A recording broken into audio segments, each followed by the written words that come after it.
Hello viewers, welcome back. Hope you are doing good. I'm also doing great. It's 16th of March, 12:05 a.m. in the morning at night. As you might have read in the title, I have been reading for 20 minutes past 10 days to improve my English speaking, and I think I'm doing a better job than I was doing at the first day. You can go back and see the videos. I have uploaded them too. Right now I feel like I'm able to articulate myself better and form proper sentences. I still have a way to go, and I'll keep doing this, keep improving myself until I do so, until I reach that goal. And you'll be there to watch me, so that's a plus point too.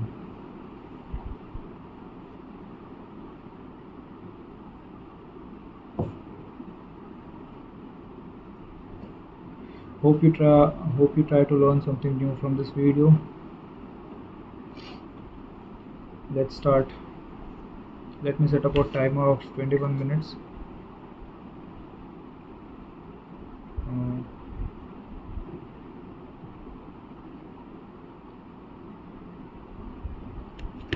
Let's start. I was at page number 78. Yeah. Your list can be much longer, but you'll get the idea. In the second column, write down all the things that happened to you each day without fail. For example, the sun rises. You get a text without fail. The sun rises, you get a text. The song you are listening to ends. The sun sets. Armed with these two lists, you can begin searching for the best place to layer your new habit into your lifestyle. Habit stacking works best when the cue is highly specific to immediately actionable. Habit stacking works best when the cue is highly specific and immediately actionable. Cue is the requirement you feel.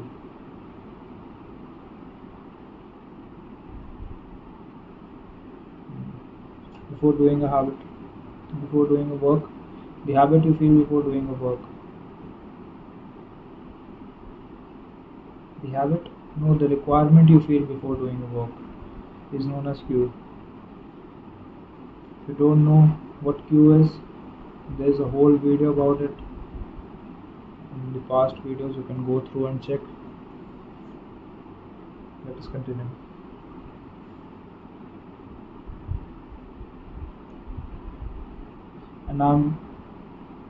And immediately actionable. Many people select cues that are too vague. I made this mistake myself. When I wanted to start a push-up habit, my habit stack was, when I take a break for lunch, I will do 10 push-ups. At first glance, this sounded reasonable, but soon I realized that the trigger was unclear. Would I do my push-up before I ate lunch? After I ate lunch? Where would I do them? After a few inconsistent days, I changed my habit stack to, when I close my laptop for lunch, I will do 10 push-ups next to my desk. Ambiguity is gone. Habits like read more or eat better are worthy causes, but these goals do not provide proper instruction on how and where to act. Be specific and clear. After I close the door, after I brush my teeth, after I sit down at the table, the specificity is important. The more tightly bound your new habit is to a specific cue, the better the odds that you will notice when the time comes to act. The first law of behavior change is to make it obvious. Strategies like implementation, intention, and habit stacking are among the most practical ways to create obvious cues for your habits and design a clear plan for when and where to take action. So I think for me personally, uh, implement intentions by setting up time, like at this time I will do this at this place at this location, is not a better option for me. Instead, I uh, I tend to, or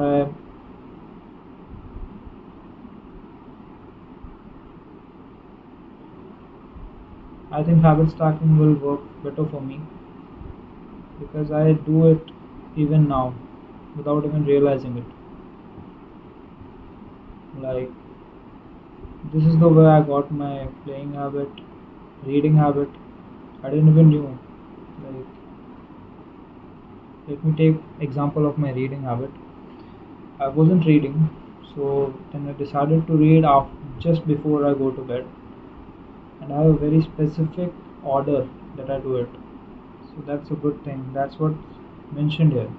That you have to set up the time and the location, and it has to be specific.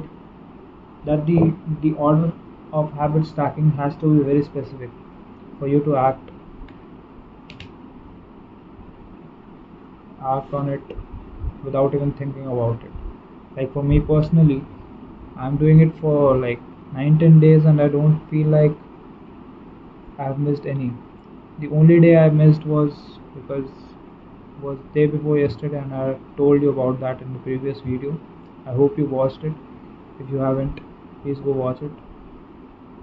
You'll get to know about me and why I did that.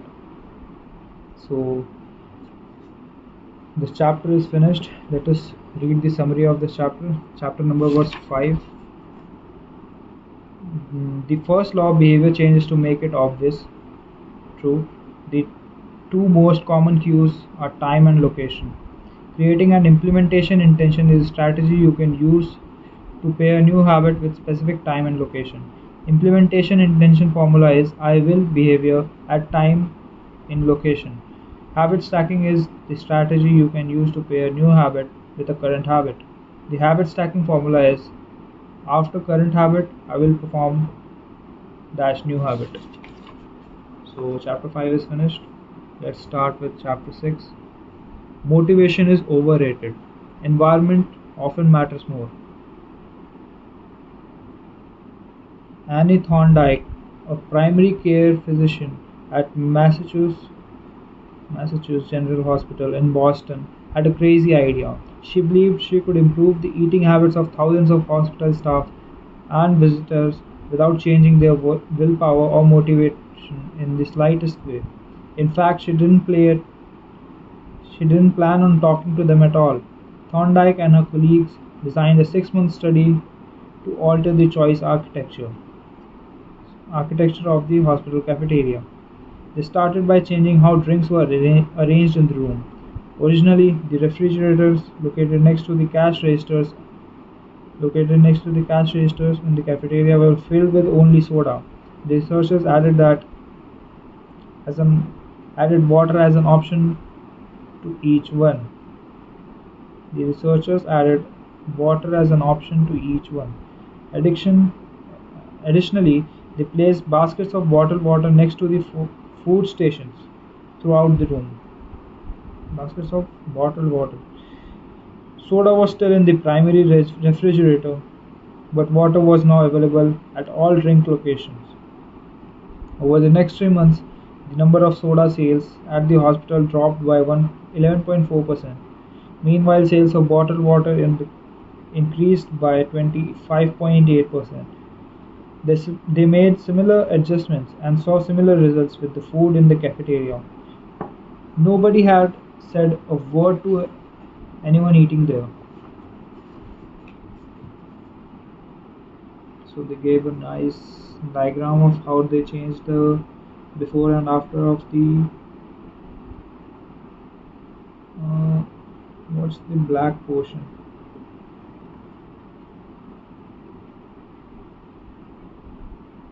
I think it's the availability of water. So the dark portion is where water was available before, and the light portion is the dark portion also depicts what changed and where did they replace. Like here, before they only had water at this location and this location. After they put it everywhere else, so it was more accessible. Yeah, so that increased their sales apparently. People often choose products not because of what they are, but because of where they are.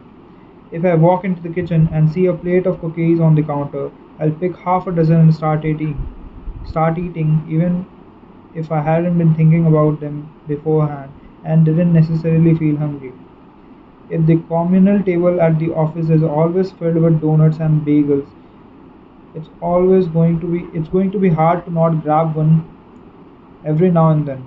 Your habits change depending on the room you are in and the cues in front of you. Environment is the invisible hand that shapes human behavior. Yeah, true.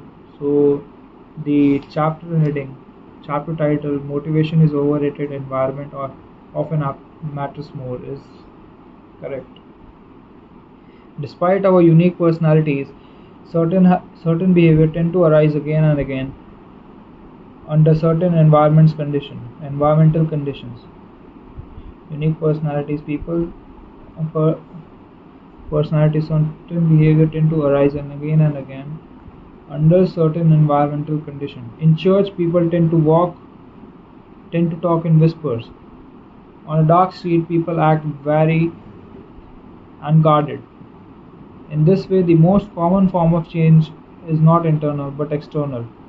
We are changed by the world around us. Every habit is context dependent. In 1936, psychologist Kurt Lewin wrote a simple equation that made a powerful statement. Behavior is a function of the person in their environment. Of what? Behavior is a function of the person in their environment. Or B is equal to F of P into E. What is P? Oh, so it's showing the relation between P and E. The function is F, and P and E is the person and the environment. So it's showing that behavior is equal to the function made from the person and the environment. Okay. So it didn't take long for Lewin's equation to be tested in business. In 1952, the economist Hawkins Stern described the phenomenon he called suggestion impulse buying, which is triggered when a shopper sees a product for the first time and visualizes a need for it. In other words, customers will occasionally buy products not because they want them, but because of how they are presented to them. For example, items at an eye level tend to be purchased more than those near the floor. For this reason, you will find expensive brand names featured in easy to reach locations on the store shelves because they drive the most profit, while cheaper alternatives are tucked away in harder to reach spots. The same goes for end caps, which are the units at the end of aisles. End caps are money making machines for retailers because they are obvious locations that encounter a lot of foot traffic. End caps are money making machines for retailers because they are obvious locations that encounter a lot of foot traffic. For example, 45% of Coca-Cola shares are sales come specifically from end of the aisle tracks. End of the aisle. What is end of the aisle tracks?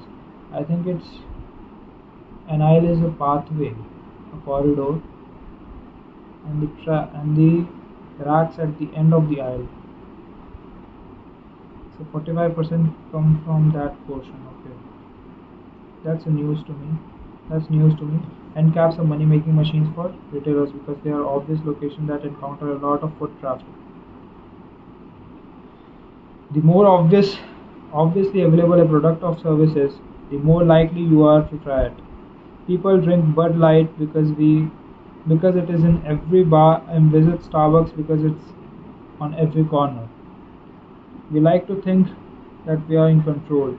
If we choose water over soda, we assume it's because we wanted to do so. The truth, however, is that many of the actions we take each day are shaped not by purposeful drive and choice, but by the most obvious opinion.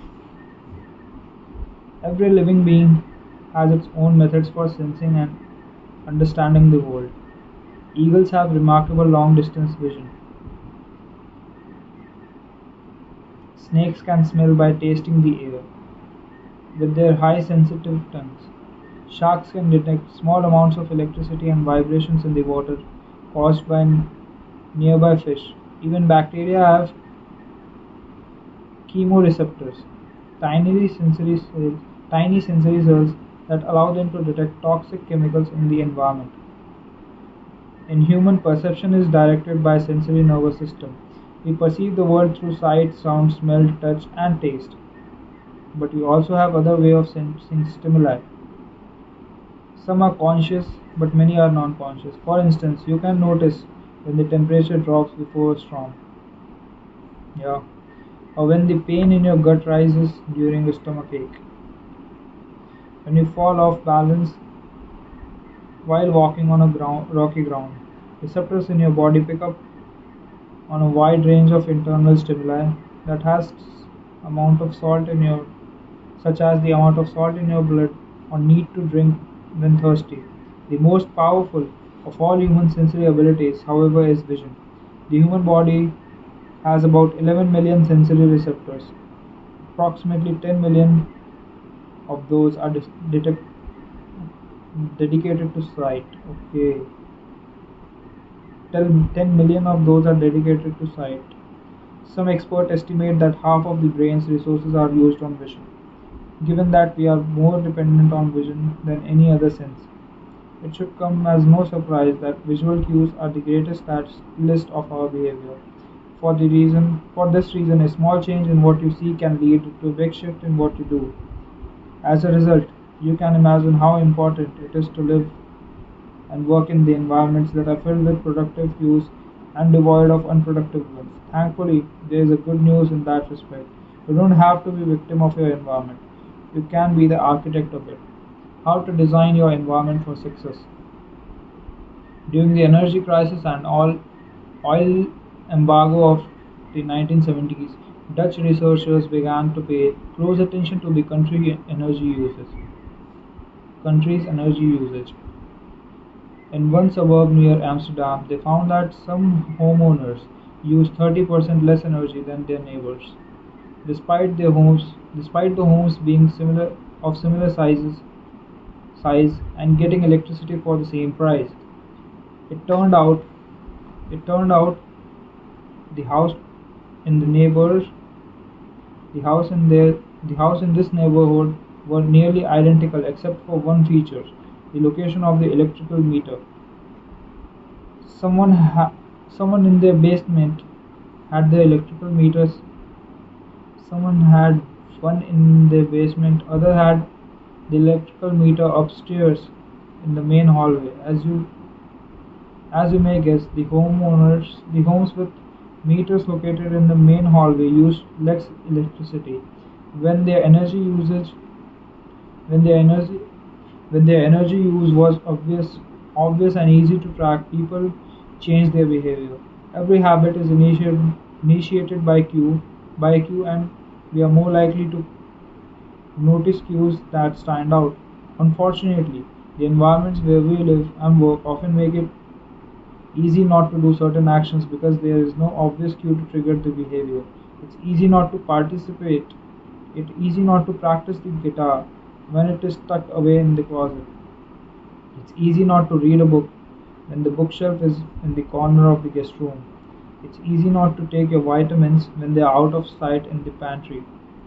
When the cues that spark the when the cues that spark a habit are subtle or hidden, they are easy to ignore.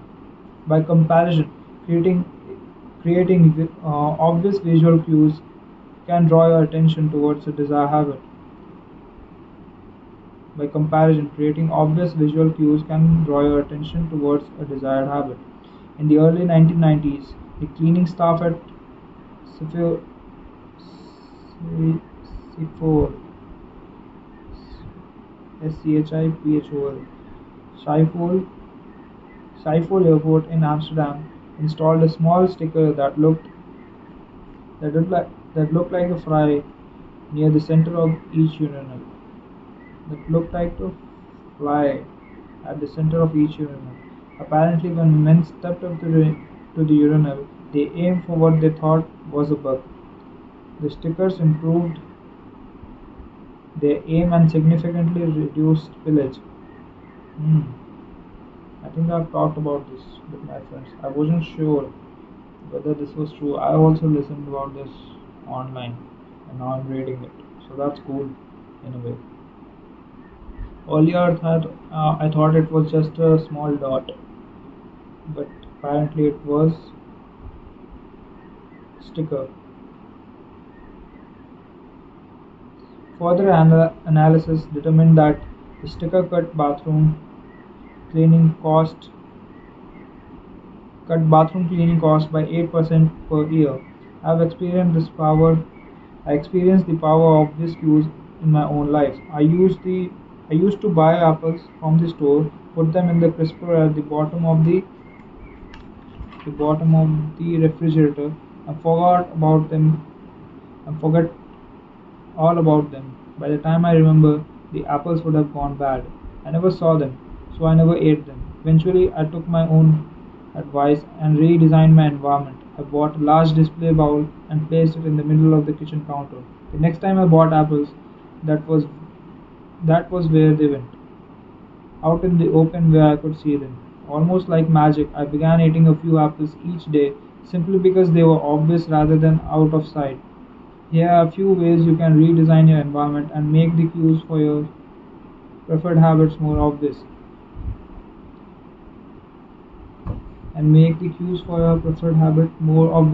If you want to remember to take your medication each night, put your pill bottle directly next to the faucet on the bathroom counter. On the bathroom counter. Pill bottle. Okay. If you want to practice guitar more frequently, place your guitar stand in the middle of the living room. Place your guitar stand in the middle of the living room. If you want to remember to send more thank you notes, keep a stack of stationery on your desk. If you want to drink more water, fill up a few water bottles each morning and place them in common locations around the house. So 20 minutes are over. Let me check. Yeah, it is. It was a good read today. I felt very good. I think I was able to read more clearly. Do comment down your thoughts. And I think it's pretty obvious what I read today. Do I need to summarize? The question is that. So the answer is yes. I told I do so, and then not doing so will break the habit of me summarizing what I read today. So what I read today was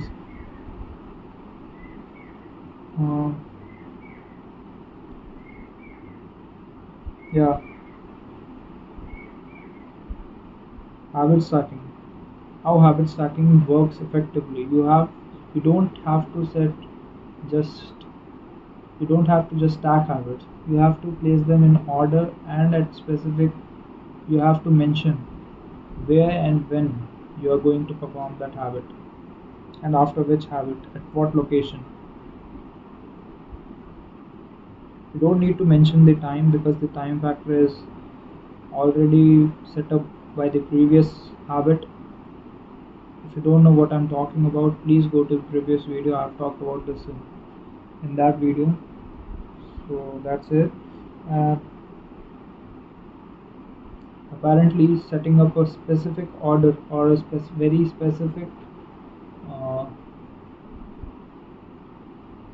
guide to the to performing the habit, decreases the vague ideas that I'll eat more, I'll read more, like that. These are vague ideas, and more proper, without proper is not the right word. The more appropriate habit stacking is like, let's say for reading, in my case, I'll read before going to bed at this table by placing my phone on record each night. This is very specific and I haven't missed, so it works. So that was it about the chapter 5, and they told us that first law of behavior change is to make it obvious. So you have to make the cue, the triggering point, way too obvious for you to act on it. Yeah. We started chapter 6 and read that motivation is not that big of a deal. It's a good thing, it drives us, but it does not fix the problem of inconsistent habits. That can be fixed by changing your environment. The writer gave an example of the hospital of Anne Thorndike, how she changed the habit of people drinking more soda with by replacing not by replacing she kept the soda where it was and increased the amount of water that was available to everyone across the whole room. I showed you the diagram too. So that's a nice thing, and apparently it dropped the soda sales by 11.4% and increased the water sales by 25.8. It wasn't even that she was giving away free water, she was charging them for it, but people saw it more, so they tend to buy it more. Yeah, so you don't need to be, because people don't want to stay unhealthy, they just do it because it's the most uh, accessible way. It's because they get what's most accessible, that's what I should say. Yeah, so you should make good decisions more accessible rather than bad ones. Like in your environment you should make good things, like reaching your book should be more easier than reaching your phone. That's how you create a good environment, in my opinion. I was just reading this chapter, I didn't complete it. Mm.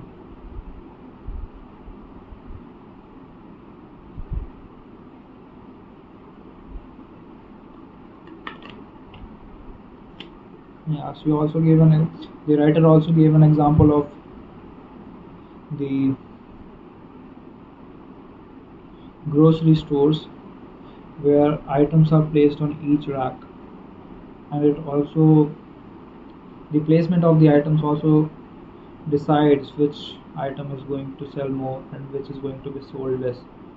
So the items which are placed at the very bottom tend to get less purchased than the items which are placed at the eye level of the users, and items which are present at the end of the aisle, like the pathway at the end of the rack, they tend to be sold way too fast.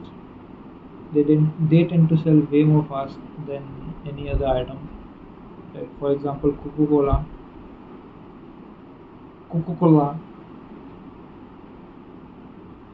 45% sales were from the end of the aisle part in a store. So that's a big number.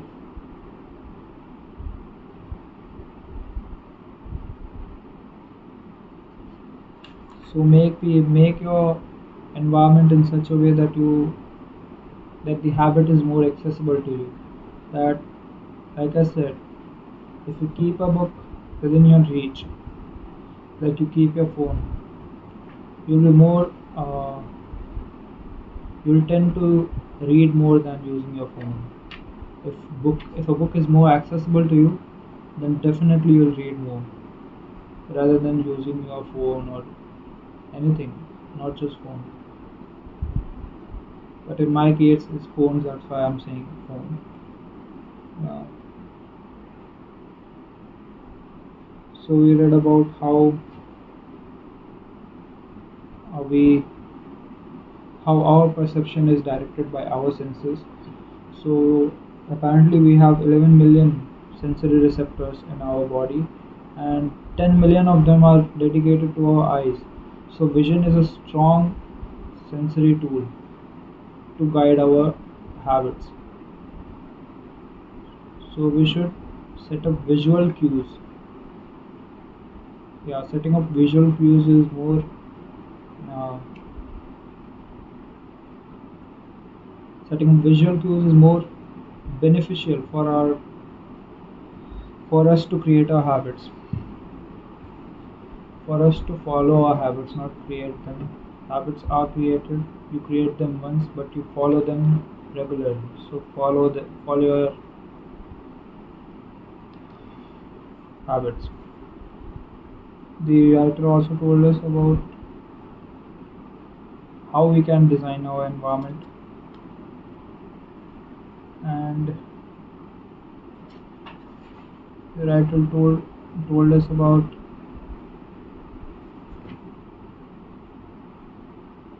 yeah where to place the indication, the cue, the visual cue.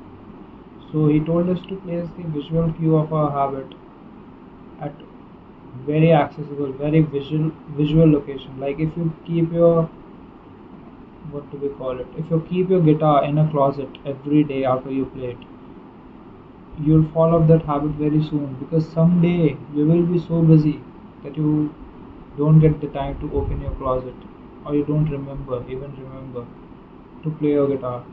Instead, if you put it at a very visual location, like at the center of your living room on a stand, then you'll see it every day. Either if you are busy or not, you'll see it.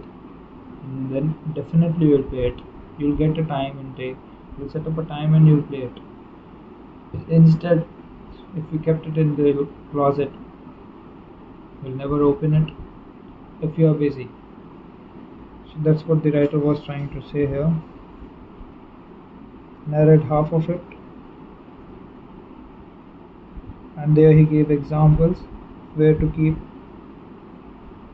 like he gave his example too, like how he used to keep apples in the refrigerator at the end of the refrigerator, and then by the time he remembered to eat them, they got bad and he couldn't eat them. So he started to place them at a bowl in the kitchen on the counter, in the bowl at the kitchen on the counter. And apparently he started eating more fruits every day, and they never got spoiled. He ate them before they got spoiled. So earlier, I don't know whether my family followed this, but ever since I have seen fruits in my home. They have been very visually accessible. So I tend to eat them, and my sister tend to eat them a lot, way more than me, because she liked the taste. I don't like the taste that much. That's why I don't eat it. I eat it. I do eat it, but I think if it was kept in the refrigerator, I wouldn't even bother eating it. So that's true. We read up to page number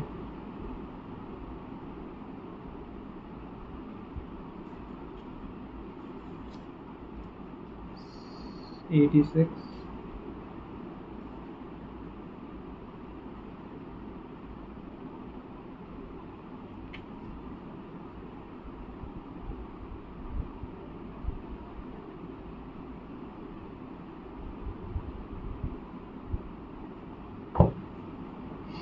I hope you guys liked today's read and you got to learn something new. Hope you do good in life, and let me do this again because this is my first time doing an outro. Let me think about it.